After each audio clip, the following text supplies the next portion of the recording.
Hello and welcome, dear viewers, to Sri Lankan TV. Today, we will be speaking about the sport which has a massive fan following in Sri Lanka. A sport which requires commitment, communication, determination, discipline, and dedication. Today, we will be speaking of rugby and what the future holds for Sri Lanka rugby. Over the last 2 years, we witnessed very less of rugby action in Sri Lanka.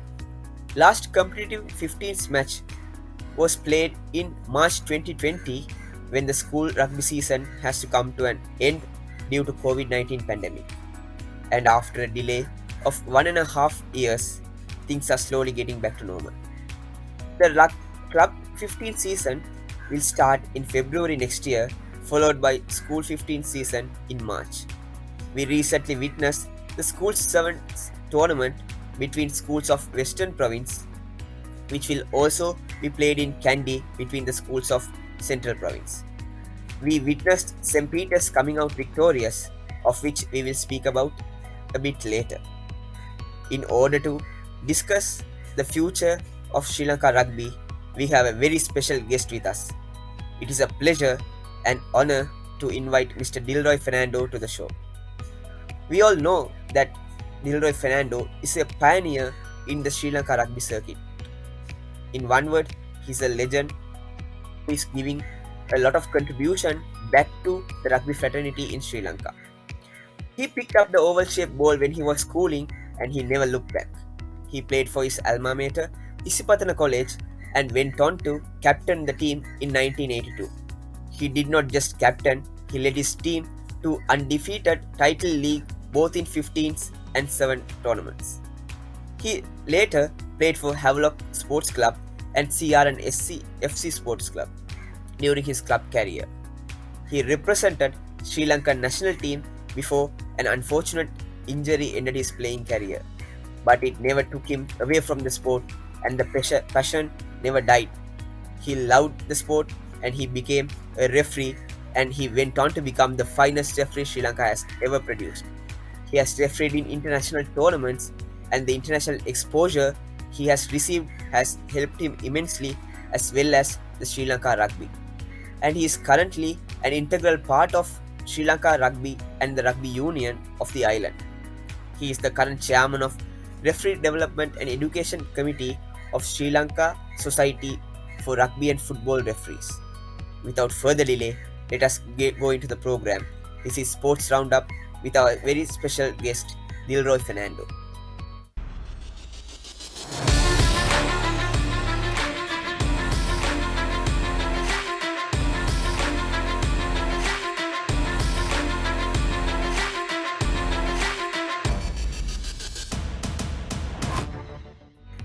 Season's greeting, Mr. Fernando. Firstly, congratulations to you on your recent award for your contribution to Asia Rugby, which you received very recently. I hope the introduction I did somewhat of a justice to your contribution to Sri Lanka Rugby. We are ever so grateful, sir. And tell me how hard it is to live without rugby action over a past year in Sri Lanka. First of all, thank you very much to Sports TV and to you for the great introduction and also for inviting me to take part in this interview, which is good for Sri Lanka sports, not only rugby, for Sri Lanka sports. So, wish you good luck for the to the Sports TV for the programs which you are hoping to do in 2022 beyond. About the question which you asked me, it was really difficult to be without rugby football because if you take me, I take, as you said at introduction, you mentioned it, I eat, drink, and sleep rugby, and that has been with me ever since I was 12 years old. I played under 15 rugby from there onwards. It has not stopped me. Somebody asked me a question recently. I mean, how do you keep fit? Then you still look like a rugby player. My answer was, I've never stopped training because after playing career, I became a referee. So I don't think, unless I was sick, I don't think I stopped training for more than a week at any given time. So that health-wise also it's a good, not only for rugby players or any other sportsman, it's good for any human being to be involved in sports or at least be walking or jogging or doing some kind of at least 3 to 4 days a week training session. So COVID, it was a bit difficult, but still at home we were doing training. Plus, with a friend of mine, former international referee Azhar from Singapore, invited me to be a part of uh, uh, push-ups program, and also another friend called Gait, who was in Gait, who's from UAE rugby and also been pretty much involved in Asia rugby. They started this competition. I introduced some to my friends, and we kept it going. 50 push-ups within 25 days, and that was that also kept us going. Yeah. And for their money for the current players as well, given how you look and how you stay fit, and it gives us you are very inspirational to youngsters as well to stay fit and make sure we do justice to the sport we follow. And my first question to you will be, sir, that you have seen the sport evolving in Sri Lanka very closely for almost 40 years now. We have produced some wonderful talents and we have punched above weights, I would say, in recent past. Now, looking back and comparing with our neighboring sporting nations, where do we stand in the global arena at the moment, and what is your take on it? Arjun, if you take Sri Lanka rugby, I know this year the Sevens we didn't perform well, but if you take overall, in Asia there are more and more countries have taken up to rugby. We have 33 countries playing rugby in Asia. I think that's the highest in any part of this world. Any region. If you take southern or northern hemisphere, I think we have the highest numbers in Asia. And if you take Sri Lanka, we are within the first four in the sevens, and I'm talking about in the senior team, and also 15. I would say within the first five. We were ranked like that 3 years ago, and also under 19. I'm 100% sure if we do well, we could end up within the first two because school rugby structure is so good in Sri Lanka. As you mentioned, we also became champions of Asia Cup sevens when the Uni Tuskers brought us victory as well. So there is Yes. we know, as you said, there is a very strong school system. And since you mentioned about the Asia sevens that we recently played, sir, we understand that it's a rather disappointing results. But given the circumstances and the lack of match practice, and the fact that few players were not considered for selection and all, how will you rate the performance regardless of the results? Yep, I myself was there at the tournament because I was the referee performance reviewer at the competition, so I was there. I saw the way our boys played. I mean, you can't blame the players there because I'm not sure whether they had enough training before going into the tournament. And yes, some people are saying COVID pandemic, but COVID was there in entire Asia and all over the world. So if other countries could have trained, I don't understand why we couldn't. So I would say one was less training for the players. Number two, we only had one sevens tournament which are put together by some of the clubs got together and put a tournament together, and so less match preparations was, I think, one of the main reasons for players to performing at low level. And about the decision of not allowing some of the players who did not take part in the competition was the decision made by the Sri Lanka rugby and also the selectors, which we can't argue on that. There are pluses and minuses. So going forward, I think we need to iron out these issues and get the best players to participate in the Asia Rugby competition, because that is where the standard of Sri Lanka rugby will be gauged. So we need to get all the top players to participate in this type of tournaments. Yes, you have identified some of the issues to which we will come back later. And now let's look into the recently concluded rugby sevens between schools of the Western Province. We all know that our school rugby system is very strong, and we always produce players who can straight away go into club and perform well in club level as well. So looking into the results of the recently concluded tournament, tell me, sir, how did the favorites perform? And there are some surprise results as well, especially from DS Anarika College. And how did you see that, sir? And how did the kids perform coming after Well, almost one and I a half don't. I'm, years. I'm, I'm not surprised about DSL Naga performing so well because they've been knocking on the door. They've been at the top division for the past so many years, and I can remember we did a program at DSL Naga in 2000, if I'm not mistaken, somewhere in 2018, where we introduced rugby to new players, and also we did a program of getting into rugby and to senior players. And there were numbers over 600 to participate in that tournament, in that training program. So DSL Naga Rugby Committee as well as the school authorities planned this long ago. So 2018, when you say that was 3 years ago, so it was not a sudden thing. And also their coaching staff, they've been selecting coaches. Some of the coaches have been there for the past. People like Bandar and all been there in the system for a long time. So it's not something new. Again, about the tournament. Hats off to teams like St. Peter's, St. Thomas's, DSL Naika, who performed very well, and also Piliandra Central, who performed well in the previous tournament, St. Joseph's. These teams, have been retaining their coaches despite of the COVID pandemic. They kept the coaches going, and I know some of them did online training sessions for these teams. So that is how they performed well. So it was not a sudden thing. When it was announced that the tournament will be on, which was another plus point for the Sri Lanka Schools Rugby, which was also ably supported by the advisory committee appointed by the Honourable Minister of Sports, Ramal Rajapaksa. He appointed the advisory committee, and then we had a couple of meetings with the schools rugby authorities, and that's how the tournament was conducted with the health guidelines, strict guidelines, again introduced by Dr. Support of the Director of Sports in the Sports Ministry, Dr. Lal Lekanaka, and a few others who contributed in obtaining the permission from the health authorities. With the support of the old boys, I would say these schools were able to keep rugby going, because the clubs couldn't sustain, because clubs on one hand, they didn't have an income, there were no sponsorships, plus most of the clubs suffered because they couldn't hire their grounds, plus the club bars were closed, and also nobody was able to patronize the place. So that is how the clubs couldn't sustain.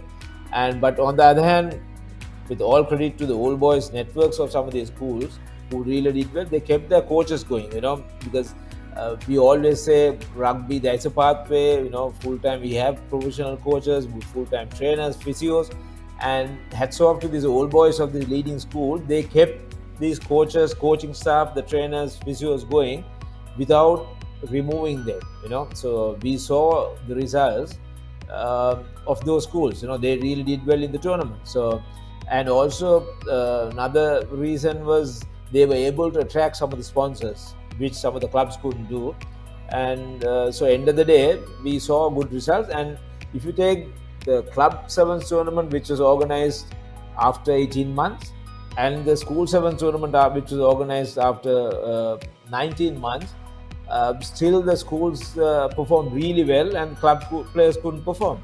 So the reason what I see is the school players were able to train despite of the pandemic, and also the coaches kept them going, whereas the club players couldn't perform that well. They have a lot of injuries. The standard of rugby was not good. But if you take school tournaments, some of the players, the way they played from boys from DSL Naika, St. Joseph's, St. Peter's, Royal College, some of the St. boys Thomas's. really performed very well, Piliandra Central.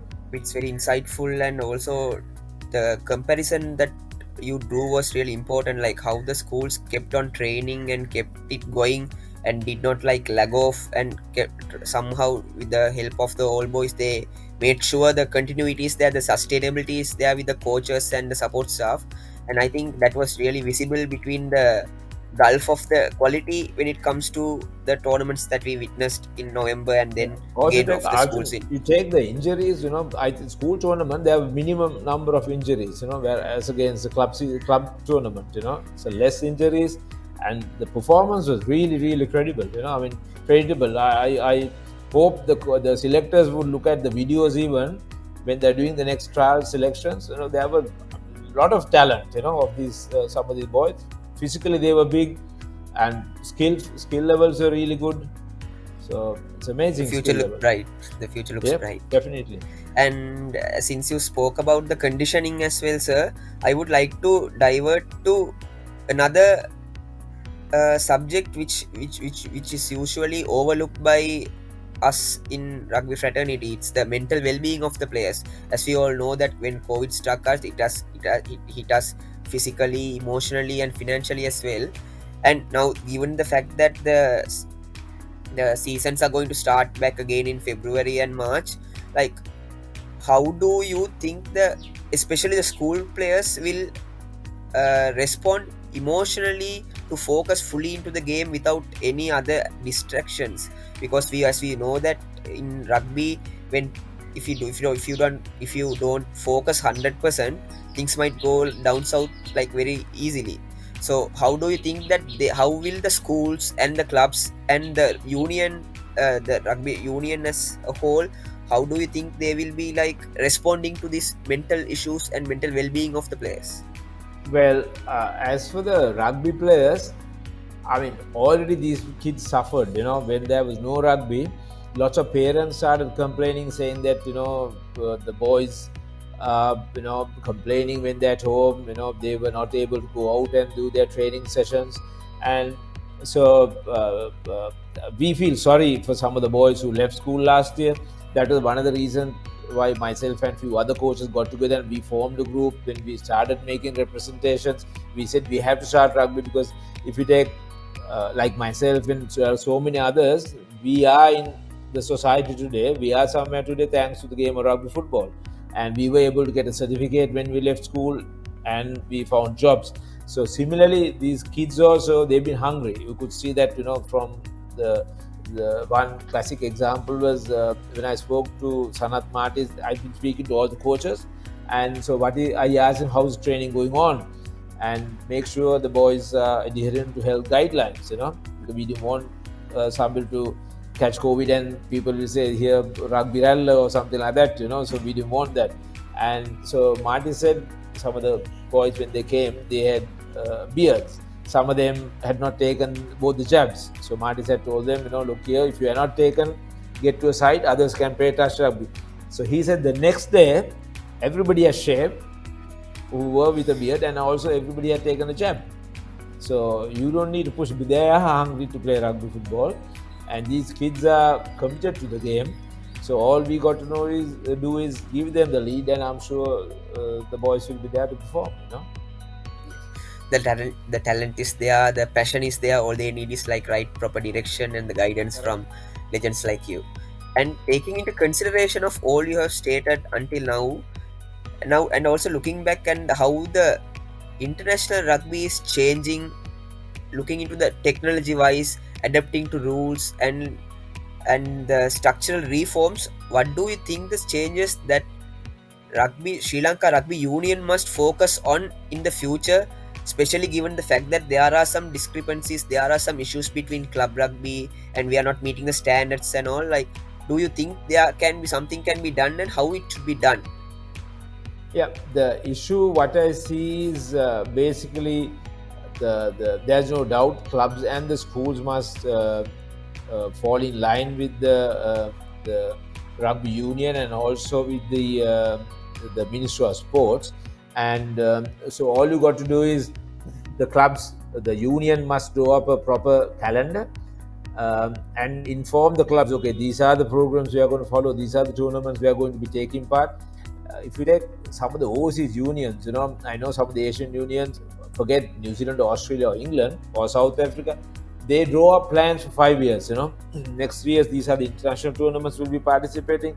These are the 15 tournaments we'll be participating, or 7s, or this is a domestic calendar. So we can't be drawing up a plan in the month of November and say, okay, we are starting in December. No, you can't, because there is no proper time for the teams to condition themselves. The coaches need to condition, get involved with the trainers and condition the players, and also the players need to be given a specific timeline when they have to get fit to be prepared for the season.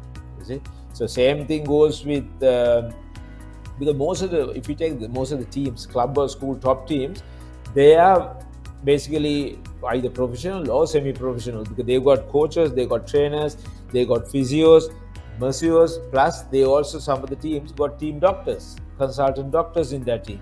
So it's amazing. The structure is really good. Most of the Asian teams, apart from I think Japan or Hong Kong, will never have. I know they don't have this type of facilities or preparation by any of the school teams. So we are up there. So it's a matter of getting them into the right place, and also direction must be given to them. These are the tournaments we are going to be taking part, and this is the time for the tournament, and then I'm sure the coaches will deliver. And since you mentioned about teams like Japan and Hong Kong, it was not so far before that we were challenging teams like Hong Kong and Japan in 7s and 15s, and we were like, we have beaten them as well. So looking now and looking into the future, what are the achievable targets which are like reasonable enough that Sri Lanka can focus and work towards to? We can't become number one team all of a sudden, but from where we stand and how we can slowly build the culture again and traditions again and focus on the game, what do you think should be our targets in near future, sir? Arjun, definitely it's under 18 sevens, under 27s, and the senior sevens. I'm sure under 18 and under 27s, we could definitely be within the first two or three. Definitely first two, because our school structure, school system is so good. The number of games or number of tournaments that we have in Sri Lanka, I don't think any other country has so many tournaments. And imagine now schools rugby with the assistance from the Ministry of Sports and also with the guidance of the Sports Advisory Committee of Rugby, they are doing 6 tournaments, which is huge. Within a space of 2 weeks, there are 6 tournaments which will be held. So imagine if you do 3 tournaments or 3 more tournaments of all island schools rugby, which is not difficult because we have the sponsors who are ready to support the Sri Lanka schools rugby, and we could achieve these targets are achievable. If you take the 15s, no, we have not gone close to Japan. I don't think we have ever gone close to Japan. But Hong Kong, yes, we have been that close. And I can remember once a sevens tournament. This was in, if I'm not mistaken, in Korea, Asian Games. We were leading against Japan, and we lost in the last injury time because one of our players made a mistake. He was offside in the breakdown, and then there was a penalty, and Japan took a quick tap and scored off that. But otherwise, we would have won against Japan. So sevens, we are definitely, if we have again proper training, proper planning, and if we select the right squad, I'm sure we could even give a good fight against Japan. Or Hong Kong is very professional. Even if you take the Korean team which came in this time, they play professional rugby. I mean, the players are very well looked after by the rugby unions in those countries, and they are put on a semi-professional training session. Plus, they also got top coaches. I'm not saying we don't have top coaches. We do have Sri Lanka, some of the top rugby knowledgeable coaches. Maybe we could have somebody to guide us, have a proper training schedule for them, or else we could have somebody as a high performance, director high performance, who could guide all our coaches, 7s, 15s, schools, our coaches, and who will also educate them, to be how to act in a high performance era and a semi-professional or professional era. As you said, sir, it's very evident that we have the talent, we have the abundance of talent, and we have the passion as well. Proper communication and planning, and put that plan into work on paper and in real life situations as well, and we will reach heights that we have never done before. And now we are concluding, sir, and since you are one of the finest, sorry, yes, to interrupt you. Now see, our school system, we have 56 schools playing in the 7th tournament. Okay, so imagine 56 schools. These school players, where do they go to? They only have 8 clubs, 8 A division clubs. So we need to either increase the number of clubs by the rugby union, help them, give them, probably financial assistance, have more clubs, or else sometime back we had under 21 tournaments. Have under 21s, under 23 tournaments. So these type of tournaments must be put in place so that we can retain these boys without losing them to the game. So imagine investment that goes in with the sponsors coming in. Some top companies are sponsoring school teams, and there's a lot of investment, a lot of money goes in, and a lot of coaches spend a lot of money with these players. Then after that we lose. When they leave school, we lose most of them, because we only have eight A division clubs, and B division mostly it's the forces who play rugby, and very few club teams are there apart from that. So somebody has to look at it and tell them, look here, this is what we need to do. Have more clubs, have more sevens tournament. We need to sustain that, otherwise we lose them to the game after doing all the hard work by the old boys of the schools. We lose them, and these people don't play rugby anymore. Yeah, losing talents unused due to these concerns, we can see that. And also, so since you are one of the finest referees Sri Lanka has ever produced, and the fact that I have seen you refereeing rugby matches where I have been a very small boy, and I have seen you refereeing and all. Now we see that there are so many young referees coming into the game, and if I'm not mistaken, you have said it in another interview that you have gained a lot of experience and exposure from your when you were in Hong Kong. So tell me, sir, how do you master the art of refereeing by controlling the game and making sure that the game flows as well? And what kind of vision should the young referees in Sri Lanka now should have? What should be their priority and the focus should be? It's not refereeing is not difficult at all, and it's basically you need to have passion, commitment, and it's an art.